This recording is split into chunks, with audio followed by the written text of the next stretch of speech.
Nora resided by herself in a humble home with a single story that was nestled away in a peaceful neighborhood. Her days were unhurried and uncomplicated. The husband has passed away. Toby, a small rescue dog of mixed breeds with bright brown eyes and a beautiful white coat that had begun to gray around the muzzle, had been her constant companion. He was a rescue dog. At 12:43 minutes past the hour, Nora made her way to the sink with her bowl that was empty. However, before she could put it down, a severe pain erupted in her chest. Her thighs became shaky. Upon impact with the ground, the bowl began to break.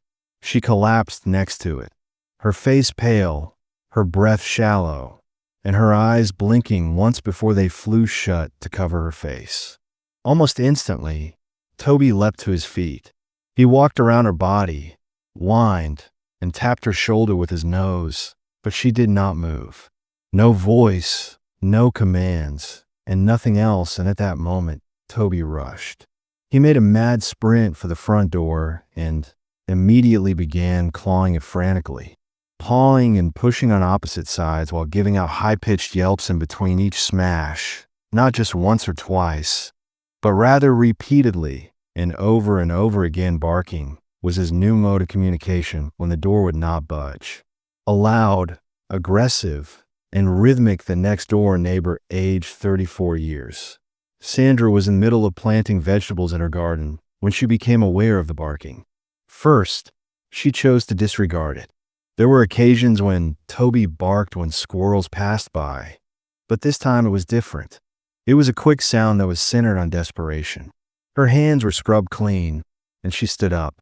After then, there were scraping sounds, loud thuds, and furious thuds against the wooden door. Sandra made a beeline toward Nora's residence. As Sandra arrived, she peered through the front window, which was slightly ajar, and she saw something that caused her heart to stop beating. The motionless Nora was lying on the floor of the kitchen. Without any hesitation, Sandra, after forcing her way through the door, she immediately dialed 911 and hurried to Nora's side. While he was sitting next to her tail, Toby's ears remained lowered, giving the impression that he had been holding his breath for several minutes. 5 minutes after the arrival of the paramedics, Nora was diagnosed with a minor stroke, according to the physicians. This is not the worst kind of situation, but if she had been left unattended for an additional hour, things may have become really dangerous. As soon as Nora opened her eyes at the hospital that evening, the first thing that she saw was Sandra. The next thing that happened was that Toby was lying quietly at the foot of her bed, his eyes fixed on hers, as if he was refusing to blink until he was certain that she was safe. There were tears streaming down her face. She hushed his name in a whisper. The staff at the hospital had viewed the footage that Sandra had provided from her home security system. At the same moment, when Toby began scratching the door, the manner in which he growled, his pacing, and his choice to ask for assistance in the only way he knew how to do, so all of those who witnessed it remained silent thereafter. 2 days later, when Nora went home, everything seemed to be the same, but at the same time, everything was completely changed. There was a slight aroma of chamomile tea that persisted in the kitchen. There was still a creaking sound coming from the old screen door, but whenever she looked at Toby, something within her began to stir. He began to follow her a little bit closer. She uttered his name in a somewhat more subdued manner. Above his food dish, she carefully positioned a new plaque that she had brought with her. It had a penmanship that was quite careful. "My little hero." The moment that changed everything was the moment that she would grin and remark, "He saved me because I once saved him."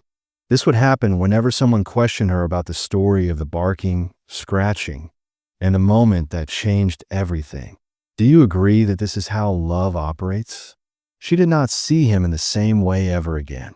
It is not as a dog, but more as the reason why she is still conscious. In certain instances, the slightest voice, such as a scratch on the door or a bark in the stillness, is the one that comes to our rescue. The act of kindness creates a lasting impression, and love, when it is returned, is not spoken via words, but rather through actions that require nothing but giving.